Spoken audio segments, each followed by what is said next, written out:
بسم اللہ الرحمن الرحیم الحمدللہ رب العالمین الصلاۃ والسلام علی خاتم النبیین اللہم صلی علی سیدنا محمد وعلی آل سیدنا محمد۔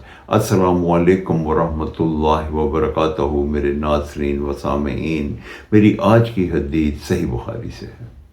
دو جہانوں کے سردار امام المرسلین خاتم النبیین رحمت للعالمین حضرت محمد صلی اللہ علیہ وآلہ وسلم نے ارشاد فرمایا، جو لوگوں پہ رحم نہیں کرتا اللہ تعالیٰ اس پہ رحم نہیں کرتا۔ اس حدیث مبارکہ کا یہ مفہوم ہے کہ اللہ تعالیٰ ظالم لوگوں کے اوپر رحم نہیں کرتا۔ وہ لوگ جو دنیا میں لوگوں پہ رحم نہیں کرتے، آخرت میں اللہ تعالیٰ ان پہ رحم نہیں کریں گے۔ اللہ تعالیٰ ہمیں لوگوں کے ساتھ رحم کرنے کی توفیق عطا فرمائے تاکہ آخرت میں ہم کامیاب و کامران ہوں۔ السلام علیکم ورحمۃ اللہ وبرکاتہ۔